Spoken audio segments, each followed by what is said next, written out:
चला आपलं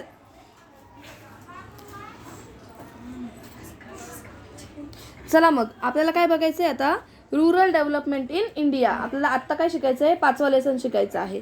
ओके, आता तुमचे जे पहिले लेसन राहिलेत, पहिला, दुसरा, तिसरा आणि चौथा, पहिला, दुसरा, तिसरा, चौथा, ज्यांचे बाकी आहेत त्यांचे आपण काय करू, संडेला रिव्हिजन लेक्चर्स घेऊ आणि त्याच्यामध्ये घेऊन टाकू. मग बघा, Indian economy is predominantly a rural economy. त्यांनी काय म्हटले, भारताची अर्थव्यवस्था ही काय आहे, खेड्यांची अर्थव्यवस्था आहे. म्हणजे याचा अर्थ काय रे, तर याचा अर्थ असा की आपला भारत हा खेडेगावाचा देश आहे की नाही, है ना. भारतामध्ये किती टक्के पॉप्युलेशन खेडेगावामध्ये राहते तुम्हाला माहिती ना. 70% पॉप्युलेशन भारतातली ही कुठे राहते, खेडेगावांमध्ये राहते. म्हणजे मग याचा अर्थ काय रे, तर आपला देश कशांमध्ये वसलेला आहे, खेड्यांमध्ये वसलेला आहे. म्हणून त्यांनी इथे म्हटलंय की Indian economy is predominantly a rural economy. Indian economy ही काय आहे, एक रूरल इकॉनॉमी आहे. भारतीय अर्थव्यवस्था ही खरं तर खेड्यांची अर्थव्यवस्था आहे, असं त्यांनी इथे म्हटलेलं आहे. ओके, मग त्याच्यापुढे ते काय म्हणतात बघा, economic growth of country is driven by it's rural development. आपल्या देशाची इकॉनॉमिक ग्रोथ जी आहे ना, ती कशाच्या सहाय्याने होते, तर ती रूरल डेव्हलपमेंटच्या सहाय्याने होते. म्हणजे जर का आपल्याकडे ग्रामीण भागात विकास झालेला असेल तरच आपण म्हणू शकतो की आमच्या देशाचा विकास होतो आहे. इकॉनॉमिक ग्रोथ म्हणजे पैसा आणि इकॉनॉमिक डेव्हलपमेंट म्हणजे गुण. मग आपल्या देशाचे पैसे वाढत आहेत असं कसं काय ठरणार, तर आपल्याकडे पहिली गोष्ट म्हणजे रूरल डेव्हलपमेंट झाली पाहिजे. रूरल डेव्हलपमेंट, ग्रामीण भागामध्ये विकास झाला पाहिजे. बघा, ग्रामीण भागात विकास झाला म्हणजे ते लोक पैसे चांगले कमवतील, त्यांच्याकडे पैसे चांगले आहेत, त्यांचा राहणीमानाचा दर्जा सुधारलेला आहे. याचाच अर्थ आपल्या देशाचा राहणीमानाचा दर्जा सुधारला. त्यांच्याकडे पैसे चांगले येत आहेत, इन्कम चांगलं आहे, याचा अर्थ आपल्या देशाचं इन्कम काय आहे, चांगलं आहे. ओके, ते पुढे म्हणतात, the term rural development is a subset of a broader term development. Subset of a broader term development. आपल्याकडे विकास ही एक मोठी संकल्पना आहे आणि विकासमधला एक छोटासा पार्ट आहे काय, तर रूरल डेव्हलपमेंट. विकास घडवून आणायचा देशाचा असं जेव्हा आपण म्हणतो तेव्हा आपल्याला सगळ्यात पहिले एका छोट्या पार्टवर भर द्यावा लागेल किंवा त्याच्याकडे लक्ष द्यावं लागेल. कोणता छोटा पार्ट, तर आपल्याला ग्रामीण विकास करावा लागेल.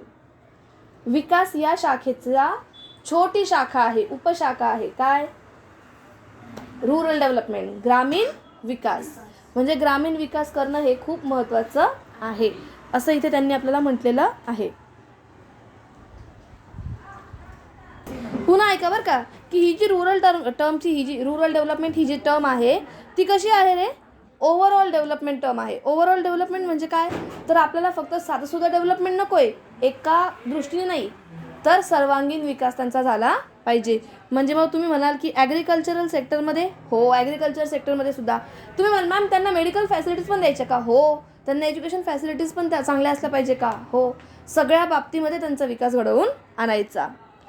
म्हणजे त्यांची काय वाढवायची, आपल्याला स्टँडर्ड ऑफ लिव्हिंग वाढवायची आहे. मग आपला 2011चा जो सेन्सस आहे, जनगणना आहे, त्याच्या अकॉर्डिंग टू किती पॉप्युलेशन ही रूरल एरियामध्ये राहते, तर 83.25 करोड. म्हणजे जवळजवळ 68.8% पॉप्युलेशन आपल्या टोटल पॉप्युलेशनच्या ती कुठे राहते, रूरल एरियाजमध्ये. 68.8, तर आपण राऊंड ऑफ करू साधारणतः 70%, म्हणजे 70% पॉप्युलेशन ही कुठे राहते, रूरल एरियामध्ये राहते. ओके, सो आपल्याला यांची काय करायची आहे रे, यांचा विकास घडवून आणायचा आहे. There has been a wide consensus that rural development should be inclusive. Rural development he inclusive असली पाहिजे, सगळ्या गोष्टी त्याच्यात इन्क्लूड असल्या पाहिजे. अँड सस्टेनेबल, ती कायम टिकून राहणारी अशी डेव्हलपमेंट आपण घडवून आणायची. इन ऑर्डर टू ॲलिव्हिएट पॉवर्टी, आपल्याला ग्रामीण भागातलं पॉवर्टी म्हणजे दारिद्र्य हे कायमचं दूर करता आलं पाहिजे. अशा प्रकारचंच रूरल डेव्हलपमेंट आपल्या देशामध्ये घडलं पाहिजे. अशी रूरल डेव्हलपमेंटची कन्सेप्ट आपल्या देशामध्ये आलेली आहे. ओके, मग आता ह्याच्या पुढचं आपल्याला हेच लगेच मराठीमध्ये बघायचं आहे. 1 मिनटं होल्ड करा फक्त.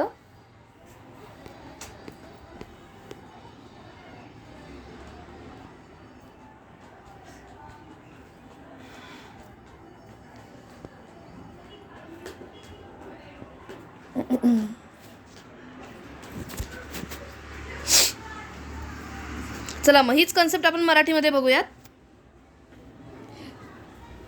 हीच कॉन्सेप्ट आपण मराठीमध्ये बघूयात. बघा, भारतीय अर्थव्यवस्था ही प्रामुख्याने ग्रामीण अर्थव्यवस्था आहे.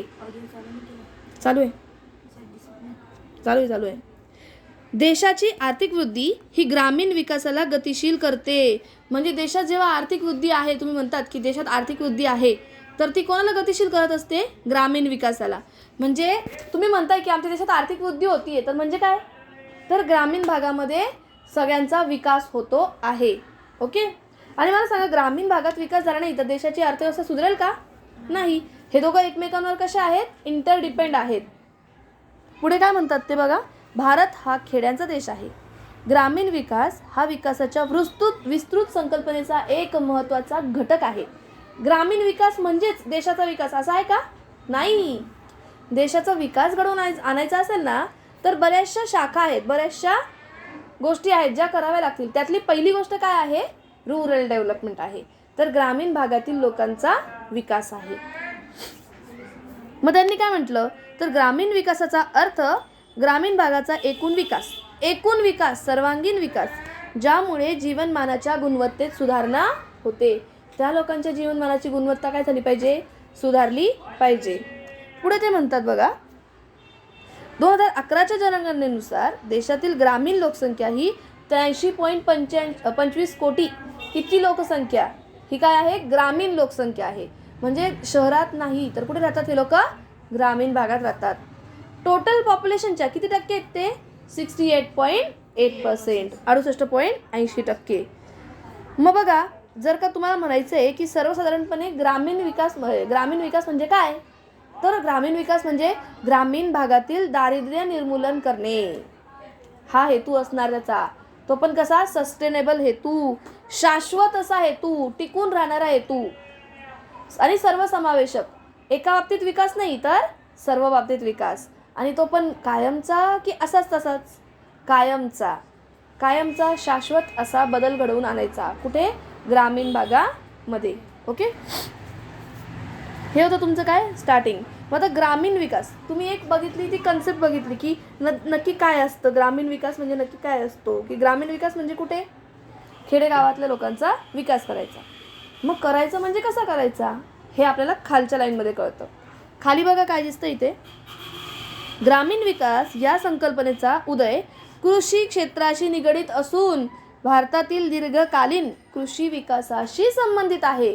काय को? कारण आपल्या भारत सर्वात मोठा व्यवसाय कोणता आहे? शेती, ॲग्रिकल्चरल आहे ना. ॲग्रिकल्चर आपल्या भारतामध्ये सगळ्यात मोठा व्यवसाय, सगळ्यात मोठं प्रोफेशन जे काही असेल तर ते काय आहे? ॲग्रिकल्चर आहे, शेती आहे. मग जर का तुम्ही म्हणताय की तुम्हाला ग्रामीण विकास घडवून आणायचा आहे, म्हणजे सगळ्यात पहिले कशात विकास घडवावा लागेल? कृषी क्षेत्रामध्ये, ॲग्रिकल्चर सेक्टरमध्ये. ओके.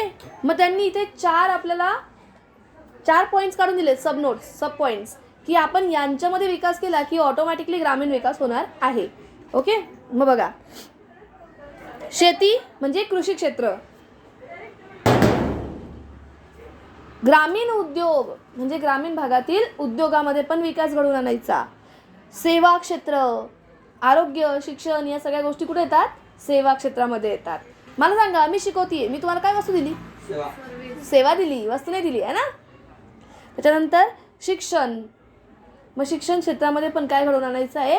विकास घडवून आणायचा आहे. शिक्षण हे सेवेचा भाग आहे, बरोबर. पण त्यांनी इथे शिक्षणाला वेगळं लिहून ठेवलंय. का वेगळं लिहिलंय माहिती आहे? कारण जर का शिक्षण नसेल तर या कोणत्याच क्षेत्रामध्ये जास्तीची प्रगती घडून येईल का? नाही येणार. कारण मला सांगा, अशिक्षित शेतकरी असेल तो जुनाट पद्धतीने शेती करत राहील, त्याच्या शेतीमध्ये कधी सुधारणा होईल का? नाही होणार. पण तो जर का एखादा शिकलेला व्यक्ती असेल तर त्या शेतीमध्ये काय करेल? तो सुधारणा करेल, विकास करेल.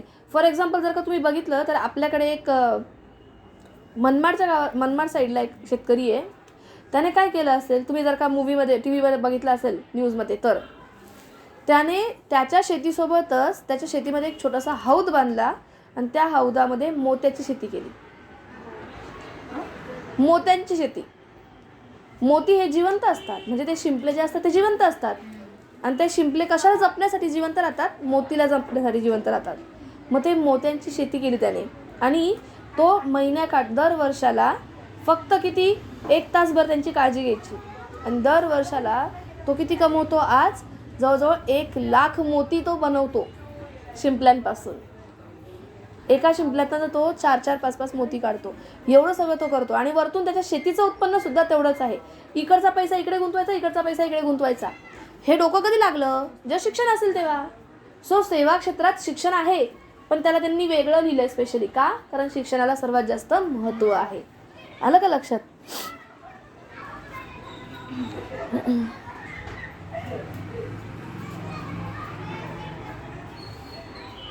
सरांनी खाली लॉक लावून घेतलंय का आणि चावी त्यांच्याकडे घेऊन गेले?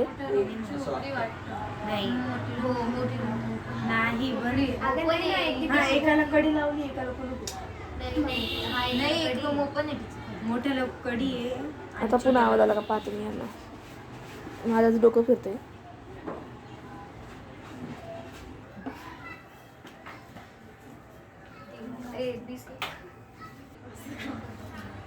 शांत. Village industries. विलेज इंडस्ट्रीजमध्ये कशी डेव्हलपमेंट करणार आहे तुम्ही? तर काय काय करणार? मॉडर्नायझेशन. सगळे यंत्र कसे असले पाहिजे? मॉडर्न असले पाहिजे. मॉडर्नायझेशन. Technical training. जर का तुम्ही मॉडर्न काय आणतायत, मशिनरीज आणतायत, तर त्यांचं काय दिलं गेलं पाहिजे रे? ट्रेनिंग दिलं पाहिजे लोकांना. टेक्निकल ट्रेनिंग दिले गेले पाहिजे. आणि मार्केटिंग. इथे सुद्धा मार्केटिंग खूप इम्पॉर्टंट आहे. जर का तुम्ही मार्केटिंग करणारच नाही तर तुमचं प्रोडक्ट कोणाला कळणारच नाही, ते विकलं जाणारच नाही, तर तुमची प्रगती काय होणार आहे? माझं असंच पडून राहील है ना. बिझनेस पहिल्या वर्षात ठप्प. तर मार्केटिंग इम्पॉर्टंट आहे. सो मार्केटिंग फॅसिलिटीज आपल्या इथे रुरल एरियामध्ये काय असलं पाहिजे? डेव्हलप झाल्या पाहिजे. यासाठी काय करायचं आपण? तर इथे यासाठी प्रयत्न केले गेले. कशामध्ये? तर ग्रामीण विकासाच्या अंतर्गत, म्हणजे रुरल डेव्हलपमेंटच्या प्लॅनच्या मध्ये. मग बघा, रुरल डेव्हलपमेंट प्लॅनचा अजून थर्ड पार्ट काय होता? Service industries. सर्व्हिसमध्ये काय करणं? चेंजेस करणं. जसं हेल्थ फॅसिलिटीज लोकांना रिजनेबल रेटमध्ये अवेलेबल करून देणं. त्यानंतर फॅमिली वेलफेअरसाठी वेगवेगळ्या गोष्टी लोकांना समजावून सांगणं. ते पुढे आपण बघणारच आहे, मी त्याच्यामुळे डिटेलनी सांगणार. नंतर बँकिंग फॅसिलिटीज. तुमच्या याच्यामध्ये वाचलत नाही रे? तिसऱ्या याच्यामध्ये बँकिंग होतं का मराठी मीडियममध्ये? काय बँकिंगचं नाव इथे? बँकिंगच आहे का? बँकिंग फॅसिलिटीज पण तिथे काय करायच्या? इम्प्रूव्ह करायच्या. पहिले रुरल भागांमध्ये, ग्रामीण भागांमध्ये जास्त बँका नव्हत्या, पण आता प्रत्येक ग्रामीण भागामध्ये बऱ्याचशा बँकांच्या काय आहेत? शाखा आहेत. आणि त्यामुळे लोकांना पैसा अवेलेबल करून घेण्यासाठी दूर जावं लागतंय का? नाही, तिथल्या तिथे अवेलेबल आहेत की नाही. बँकिंग फॅसिलिटीजमध्ये इम्प्रूव्हमेंट करणं. आणि लास्ट कम्युनिकेशन फॅसिलिटीजमध्ये सुद्धा इम्प्रूव्हमेंट करणं. याच्यामुळे काय होणार आहे? अल्टिमेटली रुरल डेव्हलपमेंट होणार आहे. And education facilities. मग एज्युकेशनमध्ये तुम्हाला टेक्निकल, स्किल डेव्हलपमेंट किंवा ॲग्रिकल्चरल या सगळ्या रिलेटेड एज्युकेशन देणं खूप महत्त्वाचं आहे. आणि जर का हे एज्युकेशन्स लोकांना मिळाले तर नक्की लोकांची काय होणार आहे? डेव्हलपमेंट होणार आहे. त्यांची स्टँडर्ड ऑफ लिव्हिंग काय होणार आहे? इम्प्रूव्ह होणार आहे. असं त्यांचा हा प्लॅन होता. मग आपल्याकडे वर्ल्ड बँकने डेफिनेशन दिली आहे. कसली? रुरल डेव्हलपमेंटची डेफिनेशन दिलेली आहे. आता सगळेजण ती डेफिनेशन वाचणार आहात. 2 मिनिटं.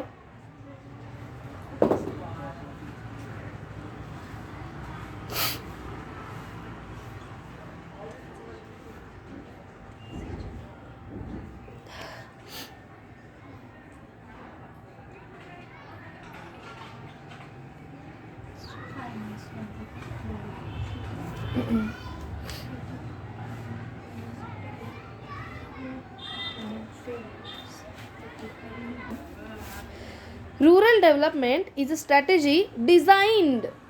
ही अशी एक स्ट्रॅटेजी आहे, असा एक डावपेच आहे किंवा असं एक प्लॅनिंग आहे, नियोजन आहे, ते डिझाईन केलं आहे. डिझाईन म्हणजे काय? तर काय सांगू डिझाईनला मला मराठीमध्ये? तयार करणे. दुसरं काय येणार आहे? To improve economic. Rural development is a strategy design to improve economic and social life of specific group of people. म्हणजे ही जी रुरल डेव्हलपमेंट जी कन्सेप्ट आहे ना, ती का बरं डिझाईन केलेली आहे, तर ती डिझाईन केलेली आहे to improve economic and social life. काय? इकॉनॉमिक आणि सोशल लाईफ. खूप महत्त्वाचा शब्द आहे हा. आर्थिक आणि सामाजिक जीवन, economic and social life of specific group of people. ठराविक अशा लोकांचा इथे काय आहे, स्टँडर्ड ऑफ लिव्हिंग वाढवण्याचा प्रयत्न आहे. ओके. मग कोण रे? The rural poor. कुठले पुअर? रुरल, ग्रामीण भागातील गरीब लोक यांना स्पेसिफिकली टार्गेट करून ह्या योजना आखल्या गेलेल्या आहेत. ओके. पुढे ते काय म्हणतात बघा. Rural development involves extending benefits of development to the poorest. म्हणजे याचा अर्थ काय रे? इथे लक्ष पाहिजे ना सगळ्यांचं. Rural development involves extending the benefits. Rural डेव्हलपमेंटमध्ये काय इन्व्हॉल्व माहिती का? एक्सटेंड करणं बेनिफिट. एक्सटेंड करणं, सगळ्यांना देणं. Extend the benefits of development to the poorest among those who seek livelihood in the rural areas. किती वाक्य उलटं सुलटं लिहिलं आहे बघा ना. Who seek livelihood in rural areas.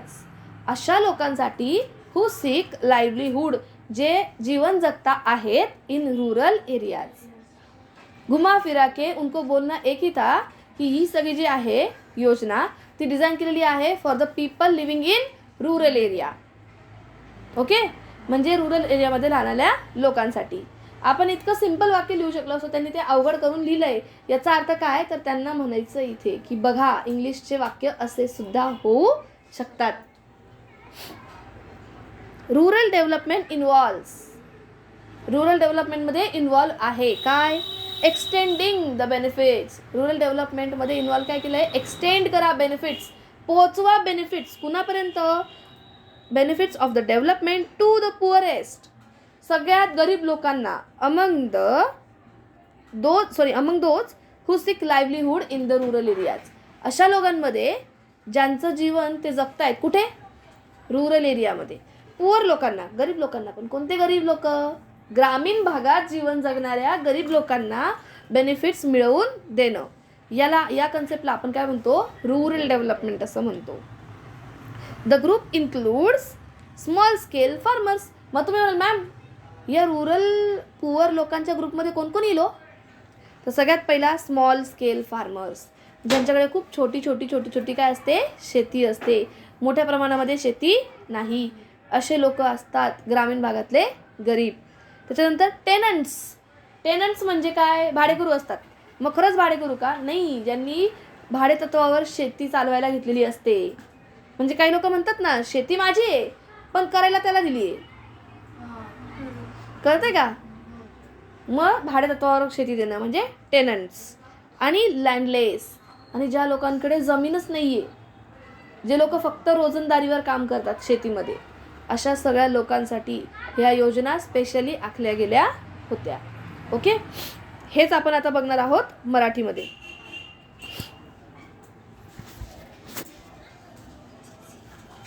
चल रे.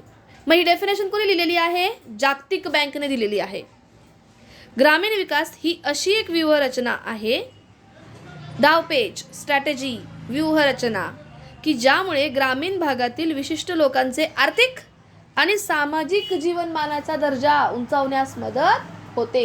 हे फक्त आर्थिक का? नाही, सामाजिक सुद्धा. म्हणजे थोडक्यात असं आहे की तुम्ही लोकांना चांगलं एज्युकेशन द्या, त्याच्यामुळे लोक स्वतःचा पैसा इन्कम वाढवतील.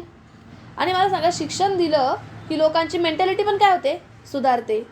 म्हणजे जे अंधश्रद्धा फॉलो करणारे लोक असतात ते अंधश्रद्धा सोडून चांगल्या मार्गाने जीवन जगायला सुरू होतात, है की नाही?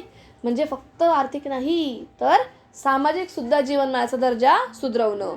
कारण काही लोक बघा, हे गरीब आहेत, हे श्रीमंत आहे, अरे हा तर ते काम करतो, अरे हा तर हे काम करतो. हे जे आहेत या सगळ्या ज्या इनइक्वॅलिटीज आहेत या सुद्धा दूर होतात. कुणामुळे? एज्युकेशनमुळे. ओके. माझा डिस्टर्ब करू नका. झालाय का पॉईंट माझा? नाही ना? मग त्यात त्यांनी काय म्हटलंय बघा, उदरनिर्वाहाची पातळी उंचावण्यास मदत होते. या लोकांच्या उदरनिर्वाहाची लाईव्हलीहूड, या लोकांच्या उदरनिर्वाहाची म्हणजे रोजचं जीवन जगण्याची.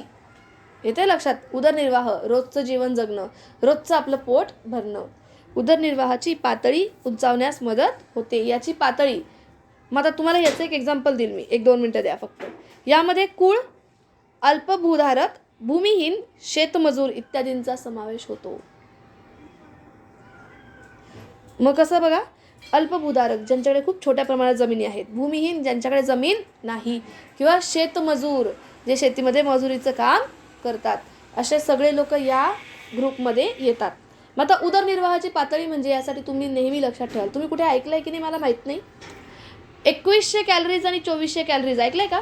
2100 उष्मांक किंवा 2400 उष्मांक ऐकलंय कधी कुठे? हे तुम्ही शिकलेले आहात सायन्समध्ये. तुम्हाला तिथे काय सांगितलं होतं की ग्रामीण भागातील लोकांना रोजच्या जेवणातून 2100 इतके कॅलरीज 2400 इतके कॅलरीज मिळाल्या पाहिजे. कुठे? ग्रामीण भागात. कारण त्या लोकांचं काम कसं असतं रे, अवघड असतं, किंवा मग ते लोक जरासं अंगमेहनतीचं काम करतात, किंवा त्यांच्याकडे आपल्यासारखे वाहनं अवेलेबल आहेत का जिथे तिथे पोचायला? नाही. म्हणजे यांचे जे श्रमाची पातळी असते ती कशी असते? जास्त. मग यांना दिवसभरामध्ये किती कॅलरीज मिळाल्या पाहिजे जेवणातनं? 2400 कॅलरीज कमीत कमी मिळायला हव्या. तर शहरातल्या लोकांना 2100 कॅलरीज त्यांच्या रोजच्या जेवणातनं कमीत कमी इतक्या मिळाल्याच पाहिजे. मग जर काही एवढं मिळतं आहे तर यांची उदरनिर्वाहाची पातळी कशी आहे? स्टेबल आहे. पण इथे त्यांनी म्हटलं काय की यांची उदरनिर्वाहाची पातळी काय करायची? वाढवायची. यासाठी आपल्याला रुरल डेव्हलपमेंट ही कन्सेप्ट खूप महत्त्वाची आहे. येतं लक्षात? 2100 calories for city areas and 2400 calories for rural areas. ग्रामीण भागामध्ये 2400 उष्मांक, तर शहरी भागामध्ये 2100 उष्मांक इतका रोजच्या जेवणातनं त्यांना मिळालाच पाहिजे. असं जर का त्यांना जेवण मिळत असेल, एवढी जर का त्यांची कमाई होत असेल, तर तुम्ही म्हणाल की हे लोक गरीब नाही. त्यांचा राहणीमानाचा दर्जा कसा आहे? स्थिर आहे. उंच नाही आहे पण स्थिर आहे. पण जर का हा नाही मिळते, एवढ्या कॅलरीज नाही मिळते, याचा अर्थ काय झाला? तो व्यक्ती काय आहे? पुअर आहे, गरीब आहे. आलं का लक्षात? लोक गरीब कसे आहेत हे ओळखण्यासाठी आपल्याला या उष्मांकांवरून ओळखता येतं. इन्कमचा पण आहे क्रायटेरिया, पण तो आपण काय करणार आहोत? उद्या बघणार आहोत. आजचा पार्ट समजला की नाही समजला मला सांगा.